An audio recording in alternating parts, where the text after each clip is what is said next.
Hello, my name is Katy Ambrose. I'm the horn professor at the University of Iowa, and today the Iowa Horn Studio and I are going to provide a tutorial on the 2021 Iowa All-State Horn Etudes.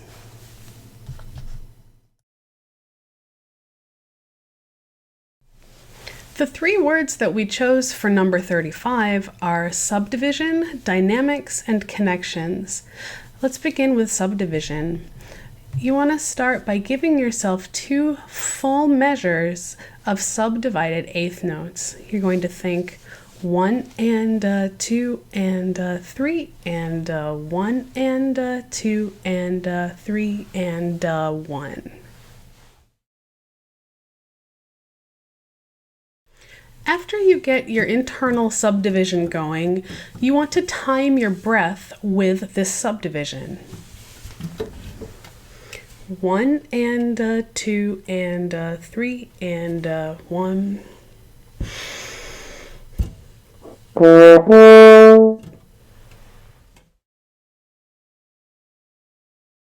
The next step is to add subdivision within the body of the piece. When you have a constant subdivision running in your head, it adds stability to your time and your phrasing.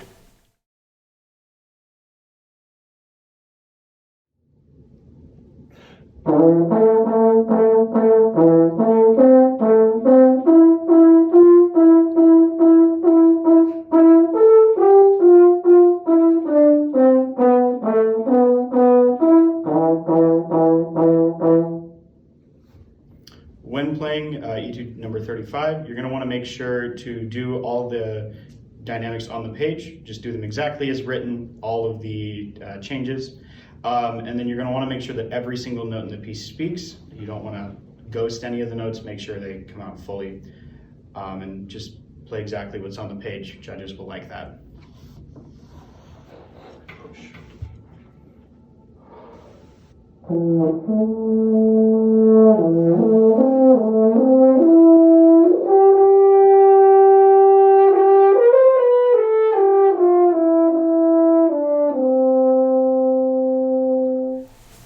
For the passage that Nick just played, I like to assign numbers to the dynamics based on increasing and decreasing intensity.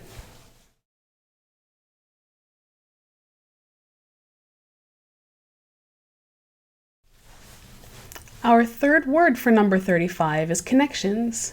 Don't get bogged down in a slow tempo. Andante means moderately slow, a walking pace. Think of taking a stroll when you have a destination in mind. Set your metronome and stay there. Allow your air to be kinetic, constantly flowing through your horn instead of into your mouthpiece.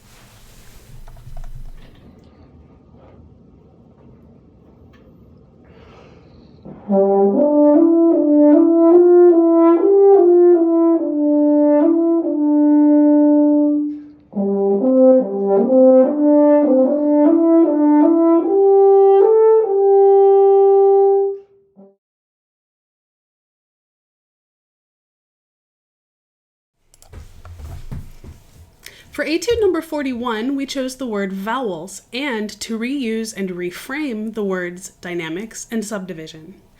Every time we begin a piece, we subdivide and time our exhales and inhales. In this case, we chose to reframe the meter to subdivide in 4/4. Since canzona means song in Italian, we decided to sing through our subdivision first, then Kenry will play on his horn. 1 E and a 2 E and a 3 E and a 4.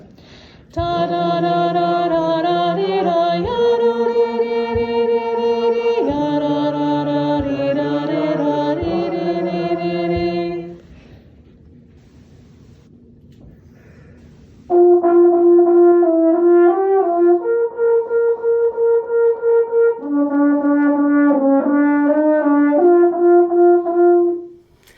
Since we can see that the range of this etude is very wide, we can reframe our use of dynamics to help us play through the entire 2 octaves, from middle A to high A. Zoe is going to show us that assigning numbers to air intensity again can help to keep us from getting too quiet too quickly.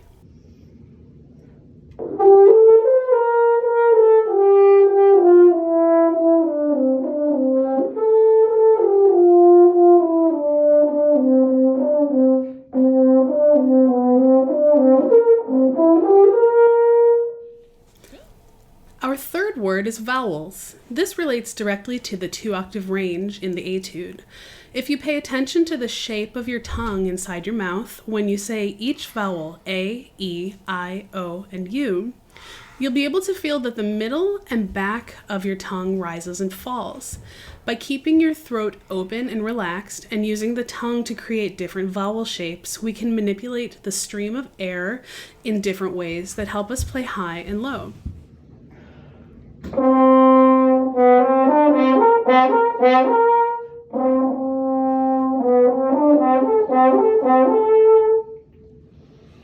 Generally, the lower register uses A and O vowel shapes, and the higher register uses A and E shapes. Irene is going to demonstrate how to use vowel shapes while playing through the range of the etude.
For etude number 92, the 3 words we chose are patience, steady, and style.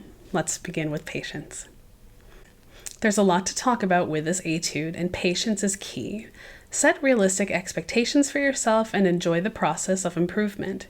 Be kind to yourself even while you challenge your abilities.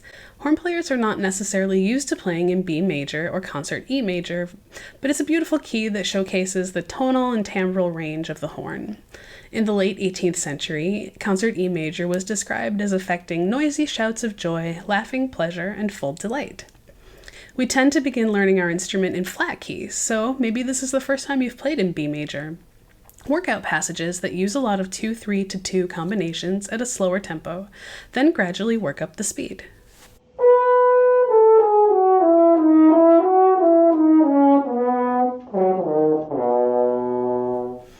Our second word is steady, and this of course applies to our old friend Subdivision, but it also applies to our airflow in that muddy middle register. Keep your buzz vibrating by continuing the air stream through the entire length of the note. Even if the articulation says staccato, we don't begin every note with a new stream of air. Staccato phrases are like strings of holiday lights. Every individual bulb requires a steady flow of electric current into and out of its terminals in order for it to shine its light.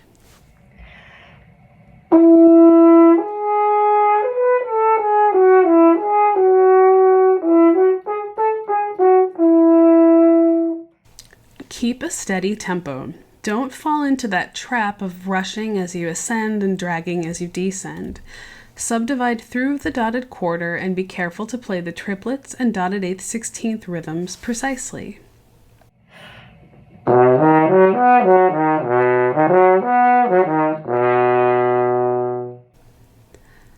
When approaching grace notes, stay vigilant with your metronome. Begin by playing the meat and potatoes of the passage, just the pickups and big beats.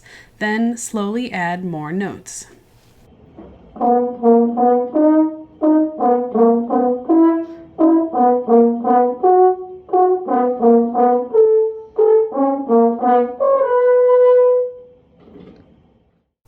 When you have the passage worked out without the grace notes, see how it feels to add them in. If you are falling behind the metronome, apply the same meat and potatoes technique to the grace notes. I played this passage using thumb 2 for the G sharp so that I only have to lift my thumb instead of coordinating lifting the ring finger and thumb together. Our final cue word is style. This etude has a smooth, lilting feel. If you aren't careful, this can lead to an ebbing and flowing of the air, sometimes described as the wah-wah in our sound. Allow the contrasting articulations and rhythms to create the lilt, not the air. Keep a steady flow of air and a steady subdivision, and the lilting style will occur naturally.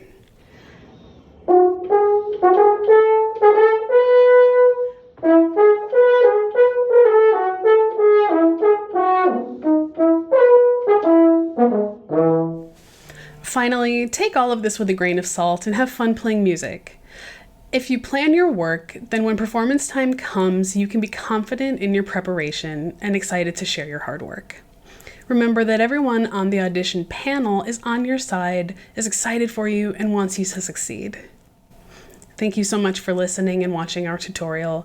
Stay tuned on Facebook and Instagram for information about the Iowa Horn Festival this coming spring. If you'd like a copy of any of these exercises or have questions about the concepts discussed in this video, feel free to write me at katy-ambrose@uiowa.edu.